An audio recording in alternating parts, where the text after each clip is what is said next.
हाँ अंधकार में है, उनको कुछ पता ही नहीं है। तो ये इस्लामिक रूल है 1206 से 1757 तक। इस समय भारत में इस्लामिक रूल है, और आपको पता होगा कि जहां भी इस्लामिक रूल होता है, अरब मुल्क को छोड़ दिया जाए जो कहीं ना कहीं वेस्ट से इंफ्लुएंस है, और वेस्ट के प्रभाव में आकर के, और थोड़ा सा पैसा आने की वजह से 1937 के बाद से, जब से वहां पे तेल का ये हुआ है, थोड़ा सा स्मार्ट हो गया, नहीं तो वो लोग भी वैसे ही थे।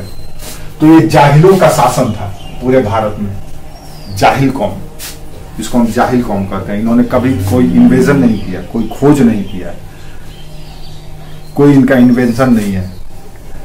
कोई 600 साल किसी देश पर हुकूमत करता है और किसी तरह का कोई खोज नहीं करता है, सिर्फ और सिर्फ अय्याशी करना है, यहाँ के संसाधनों को लूटना है, अपना यूज करना है। इस दौरान भारतीय सराय डर से, इनके डर से कूपमंडूक हो गया। कैसे डर से? बाल विवाह शुरू कर दिया। ये बचपन में ही बच्चे बच्चियों का विवाह कर देते हैं डर से, कहीं आक्रांता लोग आए और ये न करें। पर्दा प्रथा शुरू हो गया।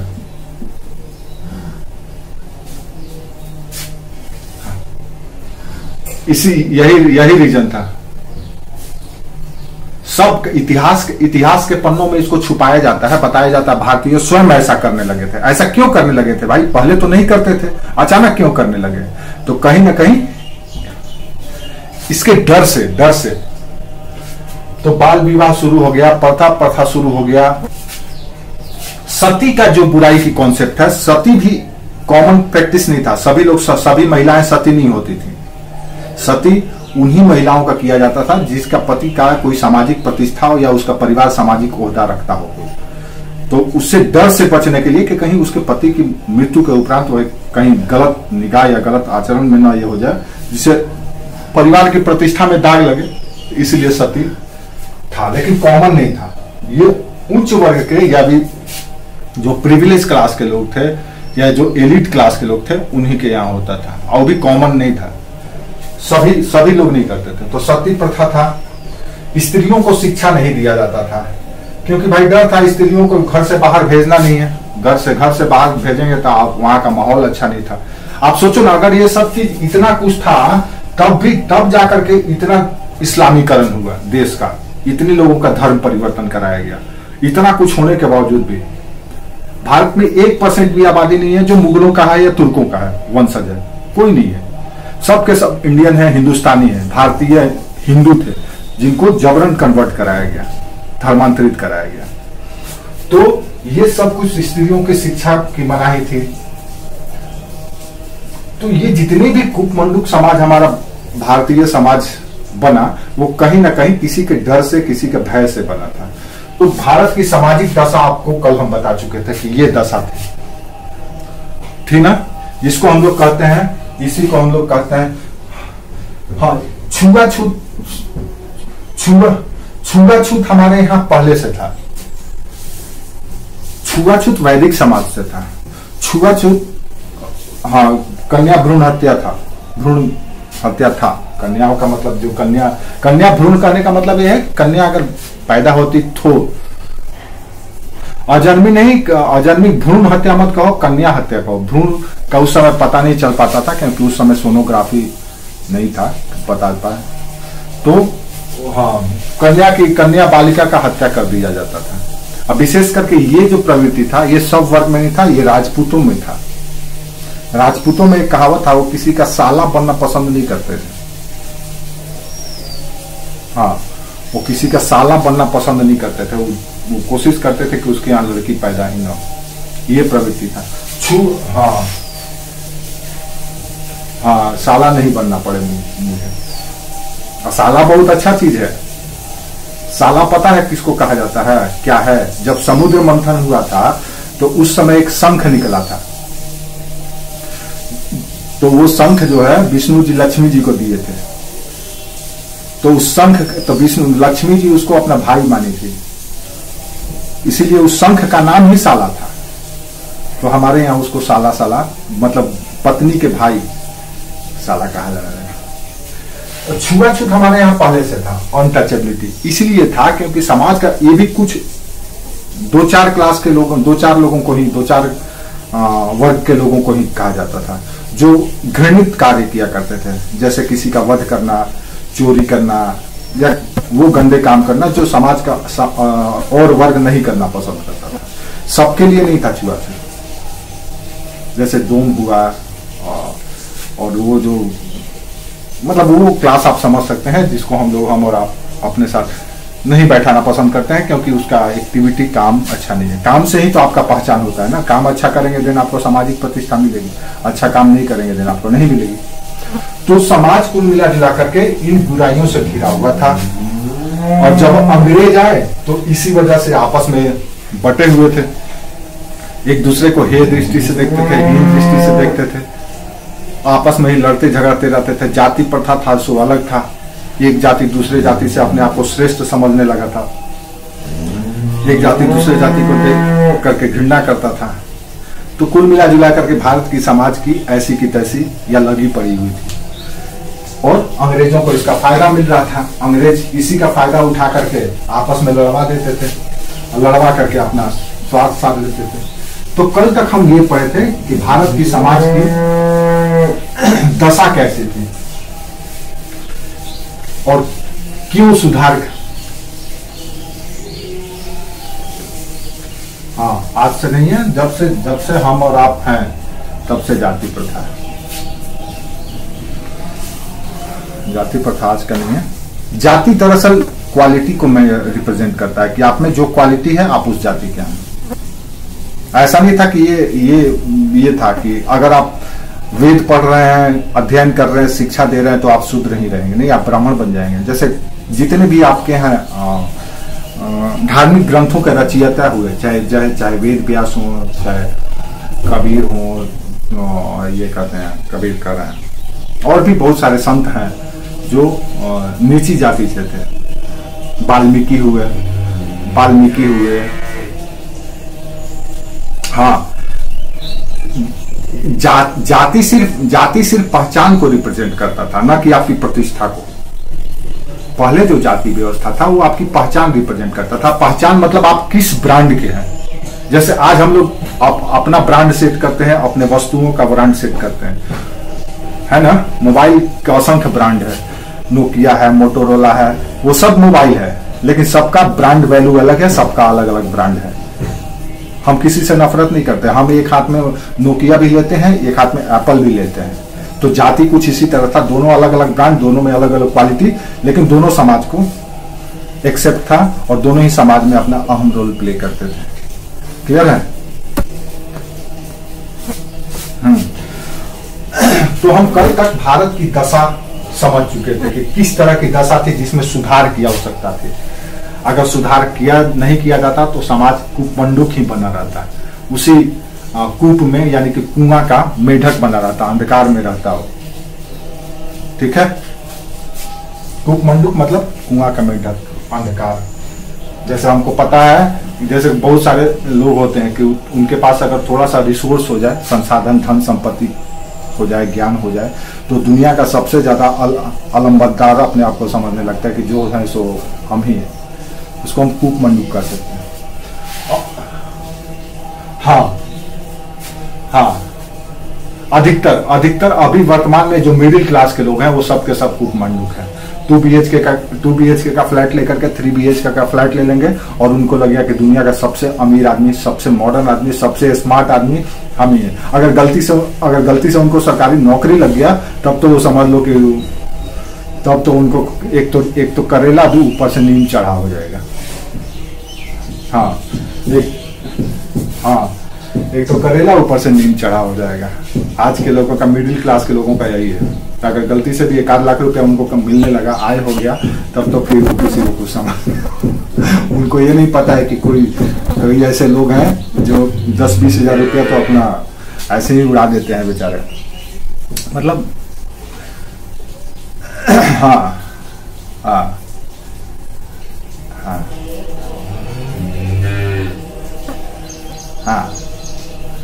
हाँ, तो भारत की समाज को आप समझ चुके हैं कि भारत की समाज की दशा क्या थी।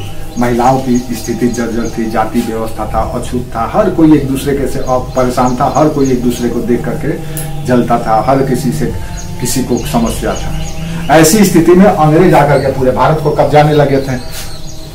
अब जब ये कब्जाने लगे तो यहाँ पे कुछ वर्ग, कुछ लोग का ज्ञान चक्षु फूला कि अगर यही बना रहा देश में तो फिर हम कभी इनसे आजाद ही नहीं हो पाएंगे, हमेशा जिंदगी भर के लिए पराधीन ही रहेंगे। तो आइए हम देखते हैं दूसरा जो एरिया है हमारा आज का टॉपिक, कि वो कौन सी सहायक परिस्थिति थी जिसकी वजह से सोशल रिलीजियस रिफॉर्म हुआ, या सपोर्टिंग फैक्टर कौन सा था, कौन सी ऐसी सहायक परिस्थिति थी जिससे समाज का कुछ वर्ग या कुछ लोग उठ करके ये संकल्प लिए कि हमें समाज में और धर्म में इस तरह की बुराइयों को हमें दूर करना है किसी भी तरह से। तो आज का हमारा टॉपिक है सहायक परिस्थिति।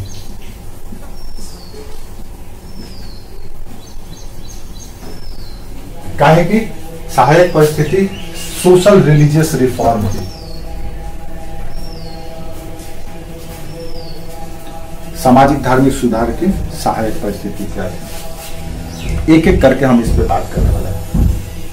कल हम पढ़े थे कि दशा क्या था भारत की, तो दशा आप देख चुके हैं कि अंधकार में था, रूढ़िवाद था, अंधविश्वास था, धार्मिक कट्टरता था, जाति प्रथा था, महिलाओं का दोयम दर्जा था। नहीं, अब हम देखते हैं कि सहायक परिस्थिति क्या है।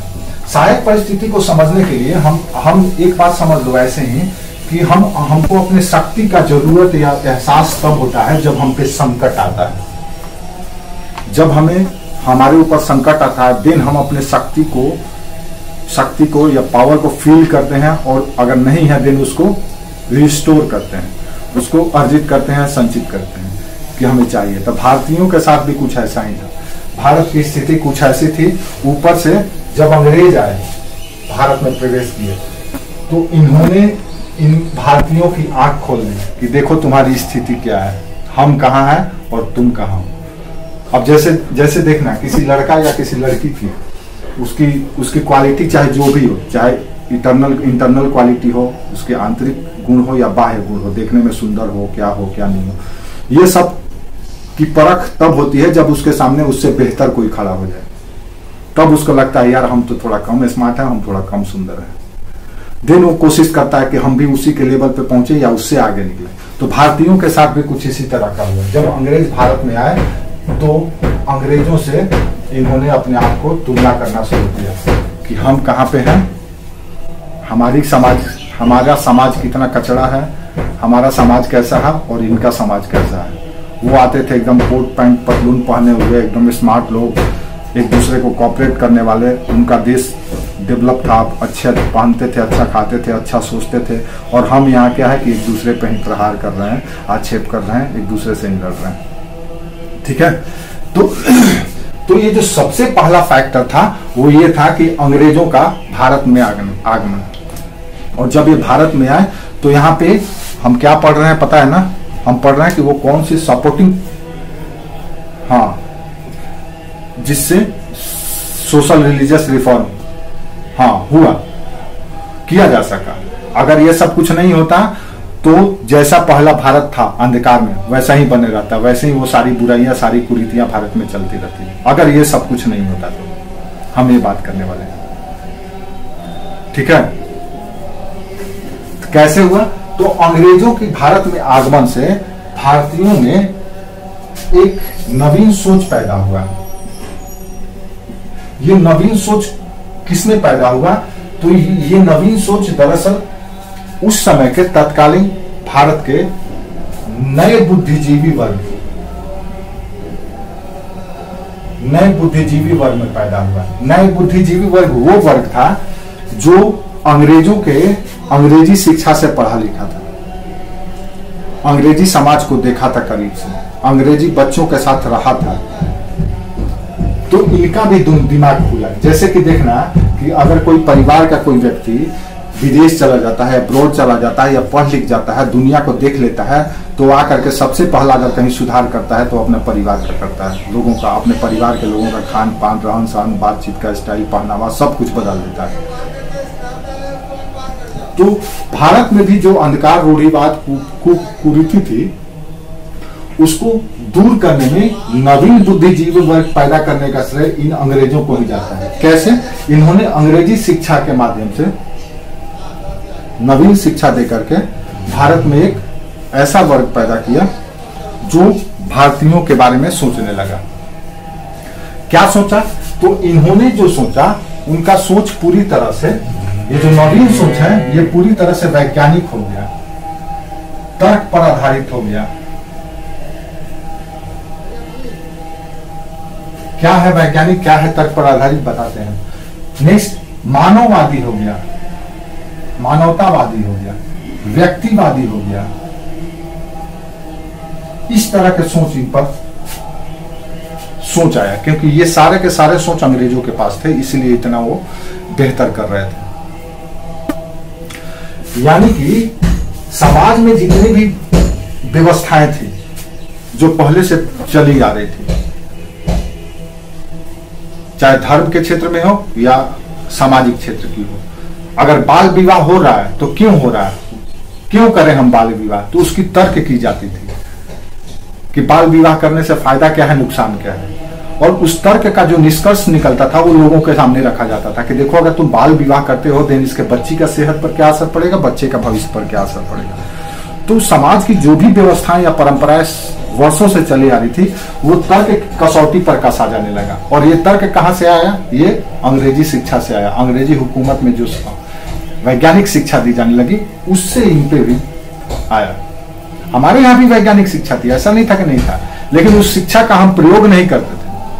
हमारे यहाँ कहीं शिक्षा नहीं दी गई कि बाल विवाह करो, लेकिन जब अंग्रेजों से भी ये शिक्षा मिलने लगा तो इनकी आंख खुली। हर एक विषय को तर्क की कसौटी पर कसी जाने लगी कि अगर ये बात सही है तो कितना सही है। जैसे आज हम 1 पैसा का सामान भी लेते हैं तो हम तर्क करते हैं कि हम तुलना करते हैं, तर्क करते हैं कि इससे बेहतर वो कि ये बेहतर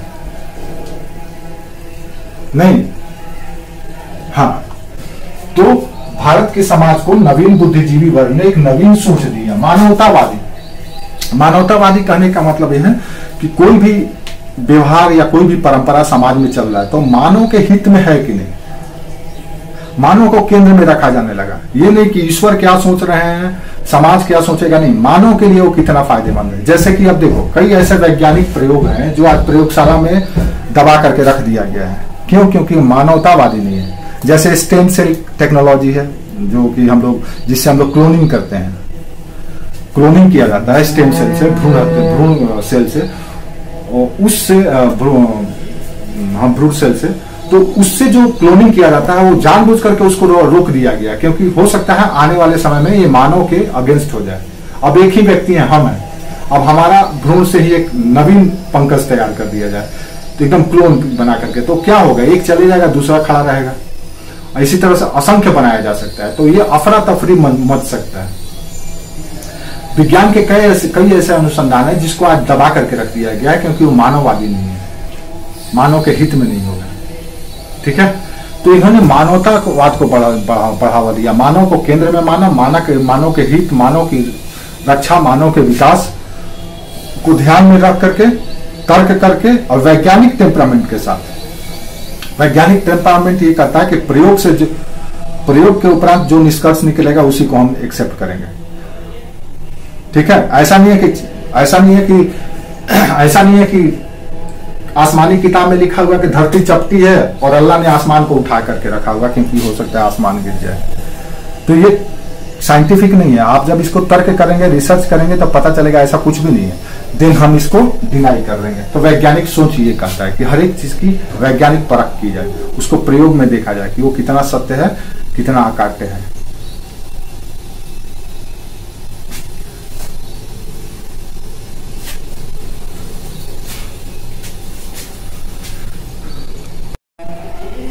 तो हमने देखा कि कैसे समाज के लोगों की मानसिकता या मेंटालिटी बदल रहा है, कैसे लोग हर चीज को तर्क से तौल रहे हैं, कैसे वैज्ञानिक टेम्परामेंट डेवलप कर रहे हैं, मानवतावादी सोच रहे हैं, व्यक्तिवादी कॉन्सेप्ट भी लाया गया, व्यक्तिवाद को बढ़ावा दिया गया।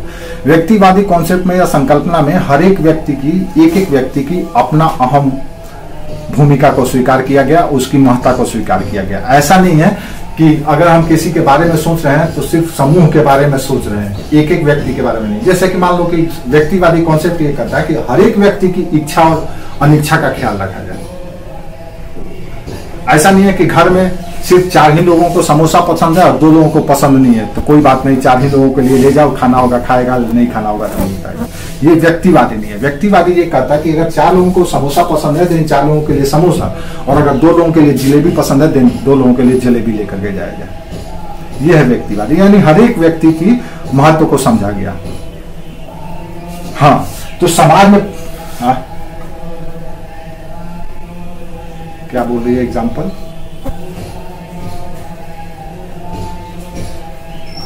हाँ, अच्छा, समोसा जिलेबी वाला एग्जाम्पल, मुंह में पानी आ गया। समोसा जिलेबी के नाम पर मुंह पे पानी आ गया ना, आना भी आना। हम तो अगर गलती से भी खा लिए तो पूरा ये सब जलने लगता है। हाँ, हम खाते नहीं है ये सब चीज़। थोड़ा सा टुकड़ा लेकर के खा सकते हैं, अगर तुम कोई खिला दे 1 आध 2 तो फिर मेरा पूरा दिन खराब हो जाएगा उस दिन। अगर गलती से कोई हमको ब्रेड खिला दे, ब्रेड तो मेरे लिए जहर है, ब्रेड मेरे लिए जहर है। हाँ, अगर हमको ये सब मिले दाल भात ये सब सादा भोजन तो मस्त है। हमको ज्यादा लटपट खिलाओगी तो दिक्कत होने लगता है, हमको परेशानी होने लगता है। तो कुल मिला जुला करके भारत में कुछ इस तरह का ये था। तो 2 पॉइंट हमने देखा कि एक अंग्रेजी शिक्षा, अंग्रेज, और नवीन सोच या नवीन बुद्धिजीवी वर्ग, इन दोनों ने समाज की तत्कालीन दशा पर मंथन करना या सोचना शुरू किया। तीसरा पॉइंट क्या था? ये सब के सब टर्म आप याद रखना, ये सब के सब टर्म अपने आप में क्वेश्चन है, पूछा जा सकता है कि समाज सुधार आंदोलन की प्रेरणा कैसे मिली, या समाज सुधार आंदोलन में कौन सा दृष्टिकोण काम कर रहा था, मानवतावादी, वैज्ञानिक, व्यक्तिवादी, समझ में आ रहा है, तर्क बुद्धि, ये सब टर्म को याद रखना। ये टर्म का मतलब, तर्क बुद्धि कहने का मतलब यह है कि हर एक चीज को तर्क की कसौटी पर कसना। अब ऐसा नहीं है कि कोई कह दिया कि हम तुम्हारे प्रेम में चांद सितारे तोड़ करके ले आए तो आप मान लिए कि हाँ यार चांद सितारे तोड़ करके ले आएगा, नहीं, आप तर्क करेंगे कि तुम वहां जाओगे कैसे उतना दूर, अगर जाओगे भी तो चांद को तोड़ोगे कैसे, वो तोड़ने वाला कोई चीज ही नहीं है, वो तो एक प्लैनेट है। तो हर एक चीज को तर्क से, कि अगर आप विधवाओं की विवाह नहीं कर रहे हैं तो क्यों नहीं कर रहे हैं, अगर आप महिलाओं को शिक्षा नहीं दे रहे हैं तो क्यों नहीं दे रहे हैं, बताइए हमको इसका मेरिट और डीमेरिट। तो पता चला डीमेरिट कम है, मेरिट ज्यादा है, कि नहीं विवाह करने से ये सब फायदे हैं, मेरिट ज्यादा है। दिन समाज में उसको प्रचारित किया गया कि नहीं विधवाओं का विवाह कराया जाए। तो हर एक चीज को इस निगाह से देखा जाने लगा, और देखने की प्रेरणा मिली है उन्हें अंग्रेजी शिक्षा से, अंग्रेजी समाज से जुड़ने के उपरांत। किसके मन में आया? जो जाकर के अमेरिका पढ़ा या जो इंग्लिश स्कूल में यहाँ पर पढ़ा, जो अंग्रेजी समाज को करीब से देखा, उनको ये एहसास हुआ। ठीक है,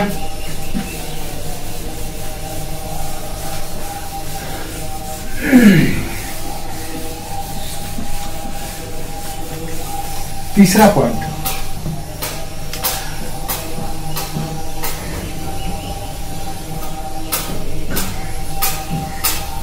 भारत में अंग्रेजी शासन से शहरीकरण तीव्र गति से होना शुरू हुआ। जैसे हुआ क्या कि आपको पता है कि कोई भी अंग्रेज गांव देहात में जाकर के नहीं रहता था, वो उसी जगह पर रहता था जहां पे उसे व्यापार करने में मदद मिली। तो क्या हुआ कि भारत के कई क्षेत्रों में नवीन शहरों का उदय हुआ, नए नए शहर विकसित होने लगे। इसके अलावा जो पुराने शहर थे वो और ज्यादा एडवांस होने लगे, और ज्यादा तरक्की करने लगे। इससे भारतीय समाज के लोग भी नए शहरों में रहने लगे, या शहरों में अधिकतर लोग शहर में रहने लगे। जब शहरीकरण मिला तो यहाँ पर शहर में आपको पता है कि गांव के जो क्रिटिकल या जो जटिल सामाजिक संरचना या व्यवस्था होता है, शहर में आकर के वो धीरे धीरे कम हो जाता है। जैसे जाति प्रथा को ही ले लो, आज शहर में चले आओ तो ब्राह्मण का बच्चा हर एक किसी के साथ बैठ करके खा लेता है, सो लेता है, घूम लेता है, लेकिन यही बच्चा अगर गांव में चले जाता है दिन उसके अंदर वो फीलिंग आ जाता है। तो भारत में भी अंग्रेजों के समय में जो नवीन शहर या शहरों का उत्थान हुआ, उससे समाज में शहरी समाज का एक नया वर्ग पैदा हुआ, और वो वर्ग जो था थोड़ा सा बौद्धिक था, इंटेलेक्चुअल हो गया था, वो देख करके पढ़ करके सीख लिया था, और इसीलिए उसने शहर को ही केंद्र बना करके, शहर को ही फोकस करके, जैसे कलकत्ता, बंबई, मद्रास, इन महानगरों को फोकस करके ही अपने सारे सामाजिक सुधार के कार्यक्रम शुरू किए, क्योंकि इनके पास अवसर मिला इनको समझने का, इनको दिखाने का। दूसरी ओर हम क्या देख रहे हैं कि इसी समय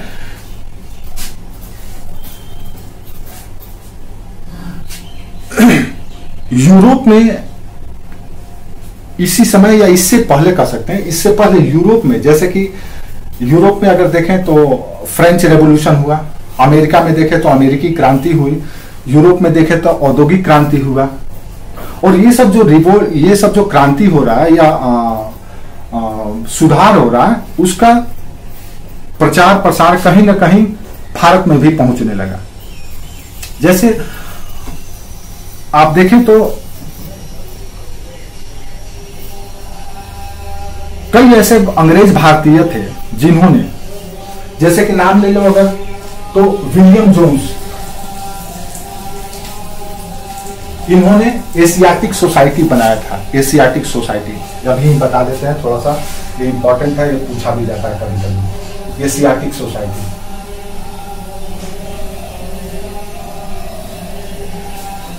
विलियम जोन्स हुए, जेम्स प्रिंसेप हुए, मैक्स मुलर हुए, ये ऐसे इंटेलेक्चुअल या बुद्धिजीवी वर्ग थे जिन्होंने यूरोप के का जो मॉडर्न सोच था, स्वतंत्रता, समानता, भाईचारा, व्यक्तिवाद, मानववाद, ये सब सोच को भारत में भी प्रचारित करना शुरू किया। इन्होंने एक तरह से सांस्कृतिक प्रसार करने का काम किया। एशियाटिक सोसाइटी एक ऐसा सोसाइटी था तो जो भारत के जो परंपरागत सोच था, जो उपलब्धि था, उस पर रिसर्च किया था कि भारतीयों की शिक्षा पद्धति कैसी थी, भारतीयों का रहन सहन कैसा था, उनका खान पान कैसा था, क्या सोचते थे, क्या करते थे, ये सब पर रिसर्च करके भारतीयों को इससे अवगत कराया। इन्होंने मेरिट और डीमेरिट दोनों को खोल करके भारतीयों के सामने रखा। यह ऐसा इसलिए कर रहे थे ताकि हम भारतीयों को अच्छे तरीके से समझ जाएं, और जब इनको समझ जाएंगे तभी इन पे हम गवर्न कर सकते हैं, शासन कर सकते हैं। तो एक कारण यह भी था कि जो यूरोपीय सांस्कृतिक चेतना का प्रसार कुछ लोगों के द्वारा, जो इस समय भारत के बारे में, भारत को समझना चाहते थे और भारत में बेहतर शासन देना चाहते थे, उन्होंने प्रसार करना शुरू किया। और इसका प्रभाव कहीं ना कहीं भारत के इंटेलेक्चुअल क्लास, जो नवीन इंटेलेक्चुअल क्लास था, जो बुद्धिजीवी वर्ग था, उस पर पड़ा, और उन्होंने इससे सबक लिया, सीखा।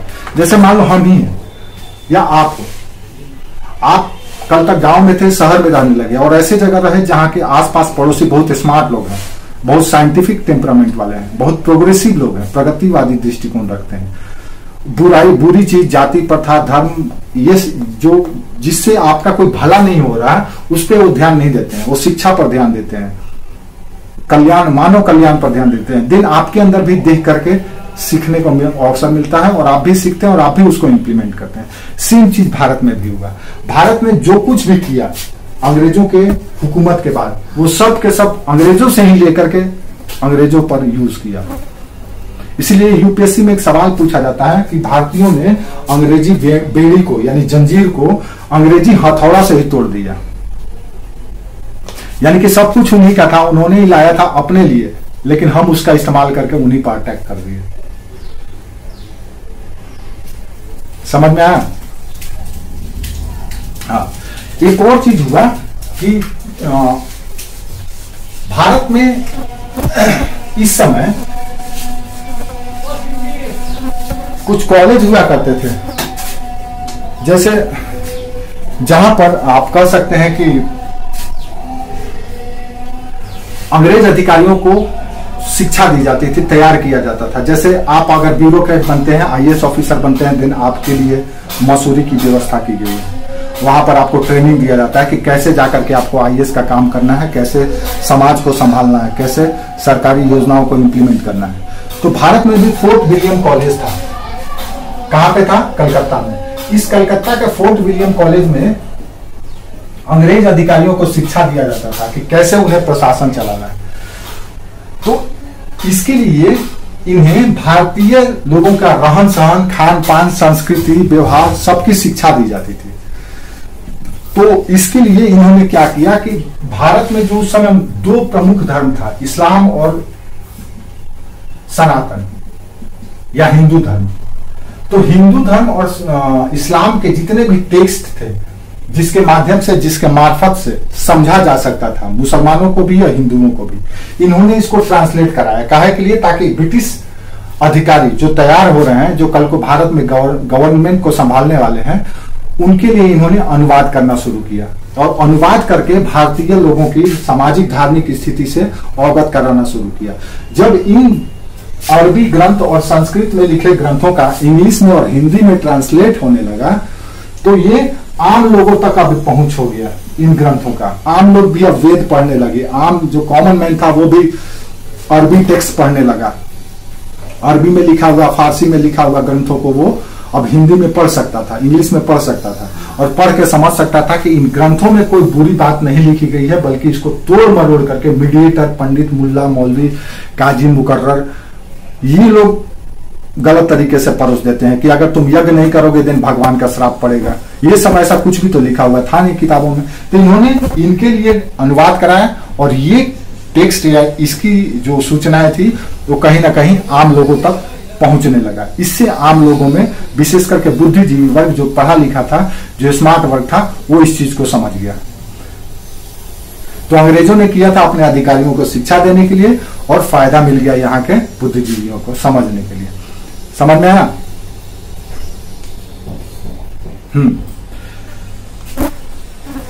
कलकत्ता में हाँ कॉलेज था अंग्रेज अधिकारियों के लिए, अंग्रेज बच्चों के लिए, अधिकारियों के लिए शिक्षा दी जाती थी कि आप कैसे ये करना है। ठीक है।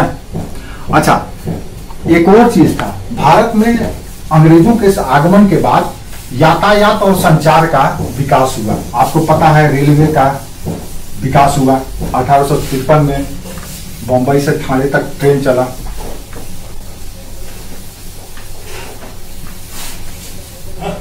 तो अंग्रेजों ने यातायात और संचार का विकास किया। यातायात एवं संचार, जैसे डाक आ गया, तार आ गया, रेलवे का विकास कर दिया गया, पक्की सड़कों का निर्माण कराया जाने लगा। तो इससे क्या हुआ कि भारत के जो दूर दराज के लोग बैठे हुए थे, वो सब के सब इन यातायात और संचार के माध्यम से आपस में जुड़ने लगे। अब मद्रास में बैठा हुआ व्यक्ति कलकत्ता जा सकता था, कलकत्ता में बैठा हुआ व्यक्ति आसानी से पटना जा सकता था, पटना में बैठा हुआ व्यक्ति आसानी से बनारस या इलाहाबाद जा सकता था, और इलाहाबाद का बच्चा आदमी दिल्ली जा सकता था आसानी से। इससे क्या हुआ कि भारत के जो दूर दराज के बैठे हुए लोग थे, वो सब के सब आपस में जुड़ गए। अगर नहीं भी जा सकते हैं तो डाक के द्वारा, चिट्ठी के माध्यम से जुड़ जाते थे। याद रखो, ये सवाल अक्सर पूछा भी जाता है कि भारत में जो राष्ट्रवाद या राष्ट्रीय चेतना का विकास में सबसे अहम योगदान क्या था, तो सबसे अहम योगदान इनका भी था, यातायात एवं संचार का। अंग्रेजों ने अपने लिए बनाया था कि दूर दराज के क्षेत्रों से कच्चा माल लाएंगे और मैन्युफैक्चर गुड्स को घर घर तक पहुंचा देंगे। ये अपने लिए बनाए थे।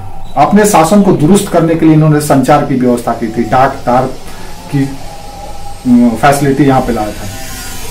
लेकिन लोग इसका इस्तेमाल, भारतीय लोग, अपने उद्देश्य के लिए, अपने पर्पस के लिए करने लगे। सभी लोग आपस में जुड़ गए। जुड़ने से क्या हुआ कि एक क्षेत्र की बुराई दूसरे क्षेत्र तक पहुंचने लगी और दूसरे क्षेत्र की अच्छाई पहले क्षेत्र तक पहुंचने लगी। इससे लोगों को सुधार करने और तुलना करने का मौका मिला कि हम ऐसे क्यों हैं, वो कैसे हैं। जैसे आज भी हम करते हैं, पंजाब की कृषि, बिहार की कृषि की जब बात करते हैं तो तुरंत हम तुलना करने लगते हैं कि यार पंजाब में कितना अच्छा कृषि व्यवस्था है।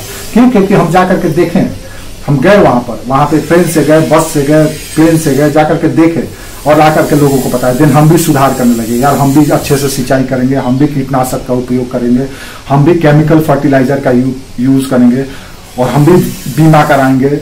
तो ये जो देख करके सीखने की प्रवृत्ति है, ये सब कुछ यातायात और संचार से संभव हुआ, जो अंग्रेजों के द्वारा लाया गया था अपने लिए। और इससे हमें समाज और धर्म में जो कुरीतियां थी, जो बुराइयां थी, उसमें सुधार करने के लिए हम सजग हुए। ठीक है।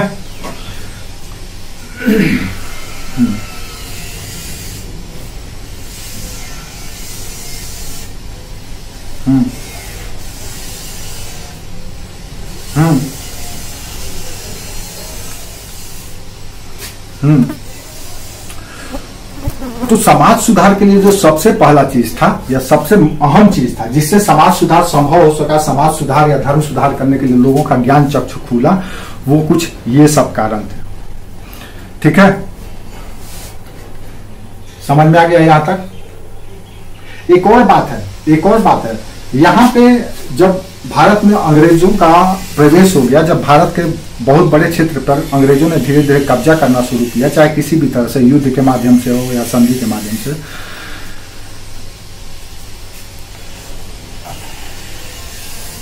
समाज में तर्क बुद्धि या तर्क के कारण नए नए सोच आना स्वाभाविक हो गया था। मतलब कि जैसे यहां पर अगर देखें भारत में तो दो विचार के लोग थे। एक को कहा जाता था ओरिएंटलिस्ट, जिसको हम लोग प्राच्यवादी कहते हैं, ओरिएंटलिस्ट, ये टर्म याद रखना।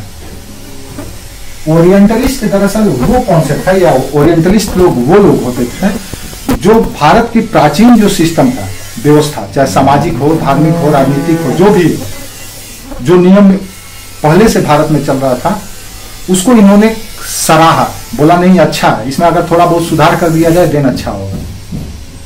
जैसे मान लो कि हम हैं, तो हम थोड़ा सा ओरिएंटलिस्ट भी है और थोड़ा सा आंग्लवादी भी है, यानी अंग्रेजी सोच भी रखते हैं और प्राचीन सोच भी रखते हैं। तो ओरिएंटलिस्ट ये कहता है कि नहीं, विवाह कम उम्र में होना ही चाहिए, तो इसके लिए हम तर्क दिए कि इससे क्या होगा, क्या फायदा हो। तो हमने 5 फायदा बताया, 2 डिमेरिट भी बता दिए। जो एंग्लिस्ट हैं या जो अंग्रेज सोच वाले हैं, जो एडवांस सोच वाले हैं, वो कहते हैं नहीं, बाल विवाह बिल्कुल नहीं होना चाहिए, क्योंकि उन्होंने फायदे से ज्यादा उन्होंने नुकसान गिना दिया। तो जो इसे जो तर्क हुआ समाज में, ओरिएंटलिस्ट वर्सेस एंग्लिस्ट, ये जो तर्क हुआ, इससे जो निष्कर्ष निकला, ये निष्कर्ष समाज के नवीन बुद्धिजीवी वर्ग को बहुत भाया। उन्होंने इसको एडॉप्ट किया, सीखा, देखा कि ये तर्क कितना इनका सही है, कितना इनका सही है।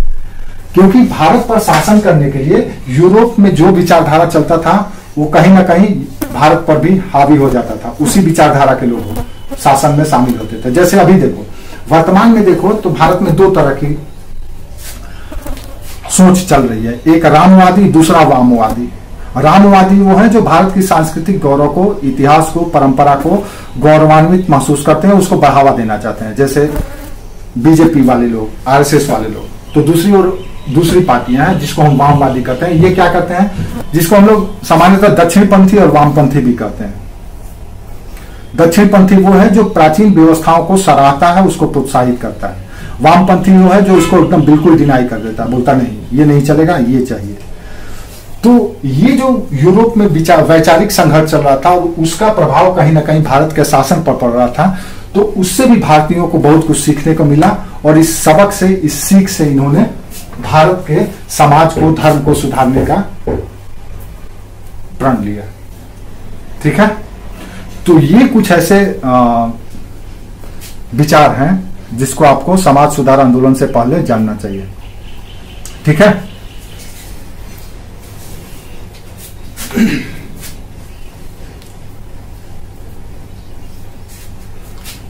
नहीं, ओरिएंटलिस्ट को प्राच्यवादी कहा जाता है, मतलब प्राचीन सिस्टम को हाँ सराहना, उसको बढ़ावा देना। जैसे हम कहें कि नहीं, आज हम भी ओरिएंटलिस्ट हैं, आप भी ओरिएंटलिस्ट हैं। जैसे आप संस्कृत भाषा का सराहना करते हैं, कहते नहीं संस्कृत एक साइंटिफिक लैंग्वेज है और कंप्यूटर का सबसे नजदीकी भाषा है। आज भी संस्कृत का उपयोग होता है कंप्यूटर में, और 5th जनरेशन का जो कंप्यूटर आने वाला है उसमें संस्कृत भाषा का ही प्रयोग किया जाएगा, क्योंकि दुनिया का सबसे साइंटिफिक भाषा संस्कृत ही है। कैसे संस्कृत है, अगर आप बिहार में खड़े हैं और संस्कृत का कोई शब्द का उच्चारण कर रहे हैं, तो आपका एसेंट, और दक्षिण में केरला में बैठा हुआ भी अगर कोई व्यक्ति वही शब्द का उच्चारण कर रहा है, तो दोनों का एसेंट एक होगा, उसमें एक भी रई मात्रा भी अंतर नहीं हो सकता, इतना साइंटिफिक है। जैसे अहम गच्छामी अगर कहना है, तो जिस टोन में हम कहेंगे अहम गच्छामी, केरल का बच्चा भी वही कहेगा अहम गच्छामी, ये नहीं कहेगा अहमवा गच्छामी। अहमवा गच्छामी कभी नहीं कह सकता है, क्यों? तो समझ लो एक शब्द इतना साइंटिफिक है कि आप उसमें थोड़ा सा भी उसको विकृत नहीं कर सकते हैं। तो हम भी ओरिएंटलिस्ट हैं, हम उसकी महत्व को जानते हैं, हम उसकी विशेषताओं को जानते हैं। आप भी ओरिएंटलिस्ट हैं, लेकिन आप ये भी सोचते हैं यार संस्कृत से जीवन यापन नहीं चलने वाला है, आज खगोलीय भाषा या वैश्विक भाषा अंग्रेजी है, देन हम अंग्रेजी को भी समर्थन करते हैं। तो आप एंग्लिस्ट भी हैं और ओरिएंटलिस्ट भी हैं, ठीक है।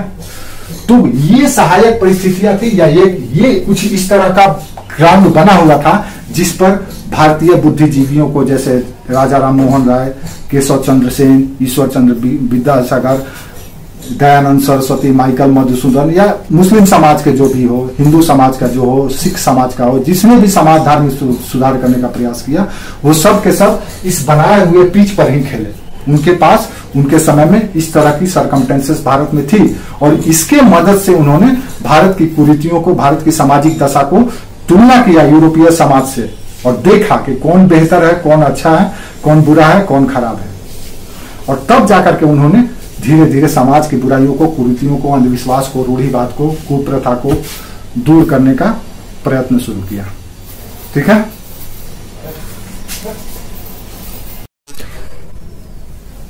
ये है कि जब भारत में इस तरह की दशा थी और एक वर्ग खड़ा हो गया कि हमें समाज को सुधारना है, तो उन्होंने सुधारने के लिए कौन सी पद्धति या मेथड अपनाया, ये भी जान लीजिए। क्योंकि ये सब के सब जो भी बातें आप अभी देख रहे हैं, ये आने वाले क्लास में जब आप अलग अलग संगठन, अलग अलग संस्था और व्यक्ति को देखेंगे जो समाज सुधार के लिए आगे बढ़ करके काम कर रहा है, तो पता चलेगा कि ये सब के सब इन्हीं चीजों से प्रभावित थे। अगर आपके मन में आया कि राजा राम मोहन राय ने क्यों समाज में सुधार करने का कोशिश किया, कैसे कर दिए वो, तो आपके जहन में आना चाहिए कि ये इस तरह की भारत में दशा थी। या आपके जहन में आया कि कैसी स्थिति थी भाई भारत की कि राजा राम मोहन राय को खड़ा होना पड़ा, तो आपको बताना पड़ेगा उसकी पृष्ठभूमि जो कल के क्लास में हम लोग देखे थे। सोचना पड़ेगा। जब आप इस चीज को समझ लेंगे, देन आप इंडिविजुअल लेवल पे, जैसे कोई संगठन है, आर्य समाज, ब्रह्म समाज, थियोसॉफिकल सोसाइटी या जो भी है, ये सब के सब जो सोसाइटी या संगठन बना, वो कैसे काम किए, कहां से उनको प्रेरणा मिली, क्या ऐसी सरकमटेंसेस थी, तो ये आपको ध्यान में रखना पड़ेगा इसके लिए, ठीक है। आइए हम देखते हैं कि इनकी पद्धति कैसी थी, किस मेथड पर ये काम करते थे। तो इनके कुछ मेथड थे, उसी मेथड पे काम करते थे। पहला है, ये इंटरनल रिफॉर्म पर फोकस करते थे, आंतरिक सुधार पर। मतलब हमारा तात्पर्य यह है कि हम ये बताने वाले हैं कि कैसे इन्होंने समाज सुधार किया। अगर हम कहें कि राजा राम मोहन राय ने समाज सुधार किया, धर्म सुधार किया, धर्म की बुराइयों को, कुरीतियों को, अंधविश्वासों को दूर किया, रूढ़िवाद को दूर किया, तो कैसे किया, तो पता चलेगा कि उन्होंने कानून का भी मदद लिया, उन्होंने साहित्य की रचना की और उसका प्रकाशन किया, लोगों तक पहुंचाया, उन्होंने अनुवाद कराया, उन्होंने सभा सम्मेलन किया, उन्होंने लोगों को एड्रेस किया, संबोधन किया, संबोधित करके लोगों को जगाया। तो हम ये बात करने वाले हैं कि वो कौन सी पद्धति थी समाज और धार्मिक सुधार करने की। तो सबसे पहली पद्धति थी आंतरिक सुधार। दूसरा, समझ में आ रहा मेरी बात? हाँ, दूसरा सामाजिक कार्य के माध्यम से।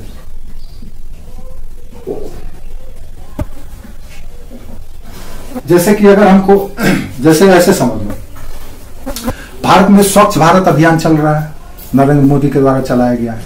अब इसमें स्वच्छ भारत के लिए नरेंद्र मोदी को सामने अगर रास्ते में चल रहे हैं, अगर उनको कूड़ा मिल जाता है तो बेचारे उठा करके साइड में रख देते हैं या कूड़ेदान में डाल देते हैं, नहीं।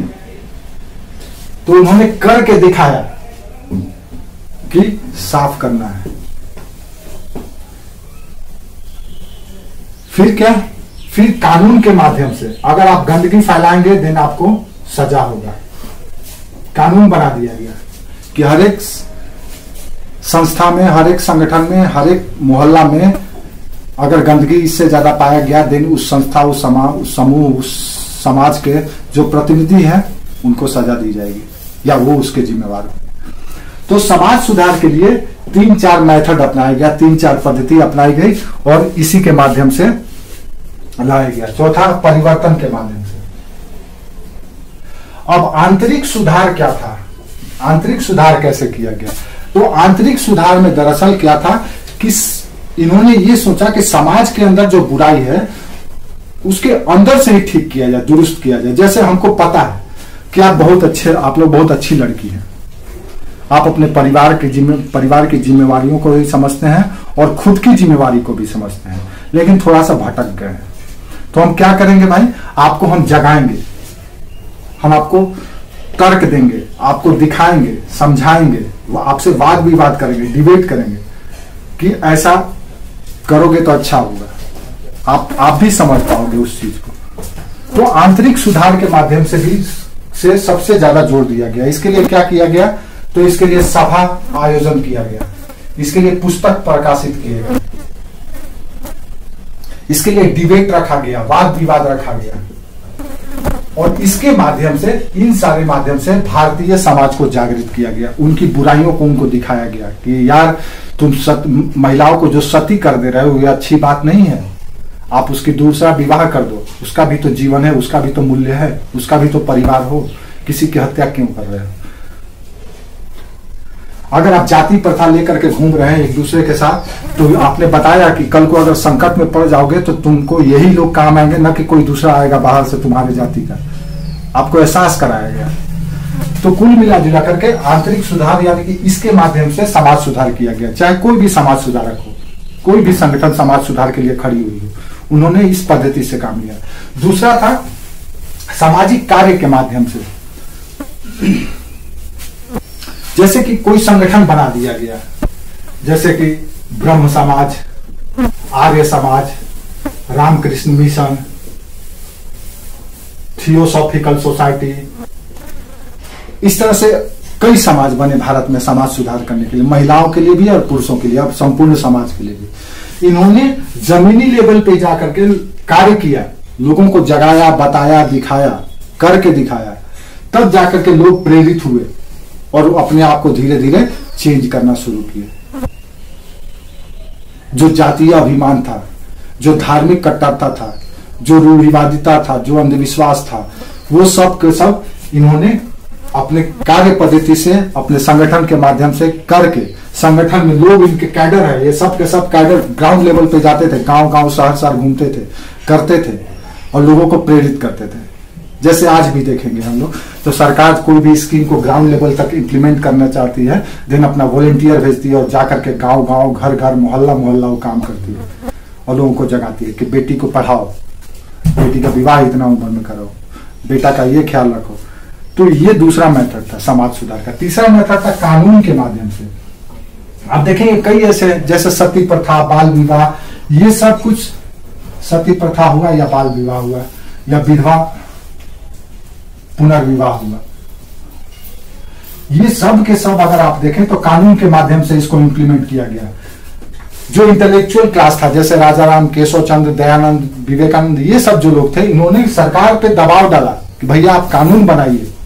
जैसे अभी हम देखें तो अनुसूचित SC ST के अगेंस्ट अगर आप कुछ बोल देते हैं, अपशब्द का प्रयोग कर देते हैं, जाति सूचक शब्द का प्रयोग कर देते हैं, देन आपके लिए कानूनन सजा का प्रावधान है, कानून बना दिया गया है।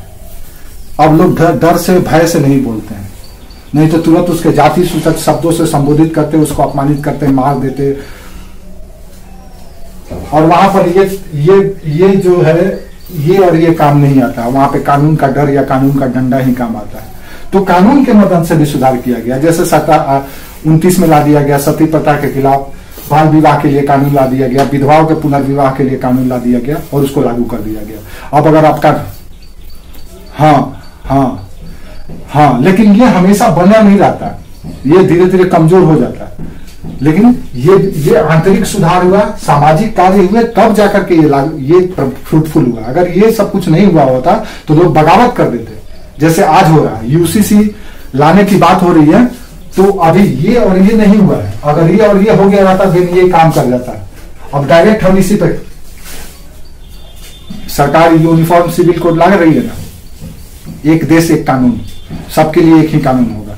ये नहीं कि इस्लाम के लिए अलग, ईसाई के लिए अलग, सिख के लिए अलग, हिंदू के लिए अलग। ये सिविल लॉ है, ये सिविल लॉ है। क्रिमिनल लॉ नहीं है, सिविल लॉ है। इसमें विवाह हुआ, संपत्ति बंटवारा हुआ, सक्सेसर हुआ, तलाक हुआ, ये सब जो मैटर है इसमें अब एक ही कानून चलेगा कि जैसे हिंदू तलाक देता है जिस पद्धति से, उसी पद्धति से मुसलमान देगा। जैसे हिंदू अपनी संपत्ति में अपने बेटी को हिस्सा देगा, उसी तरह से मुसलमान भी देगा। जैसे हिंदू विवाह करेगा जिस मेथड से, मतलब जिस टर्म पे, उसी टर्म पे मुसलमान भी विवाह करेगा। मतलब ये सिविल लॉ है जिसके माध्यम से समाज के सभी वर्गों को कानून के एक ही पायदान पर खड़ा कर, हाँ एक ही कानून, अलग अलग नहीं कि मुस्लिम पर्सनल लॉ अलग, ईसाई पर्सनल लॉ अलग, सिख पर्सनल लॉ अलग, जैनों का अलग, नहीं। अब सबके लिए एक कानून, एक देश एक कानून। अगर ये चीज अगर पहले से कर दिया जाता तो ये कानून लाने के लिए आज इतना बगावत नहीं झेलना पड़ता। जैसे कि आज मस्जिद में QR कोड डाल दिया गया कि आप स्कैन करके इसका विरोध कीजिए। तो ये जरूरी है, ये डंडा तभी काम आएगा जब उससे पहले आपको तैयार कर दिया जाए, सिखा दिया जाए कि इतना डंडा पड़ेगा बाबू, बड़ी तकलीफ होता है, इससे अच्छा है खुद से सुधर जाओ। हाँ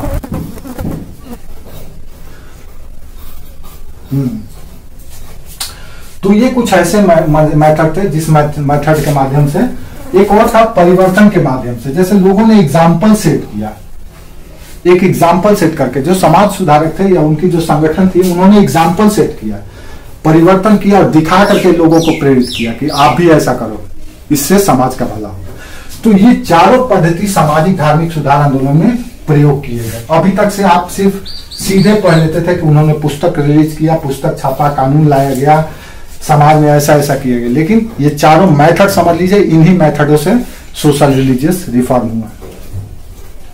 समझ में आया? हाँ। और ये सब के सब सवाल है।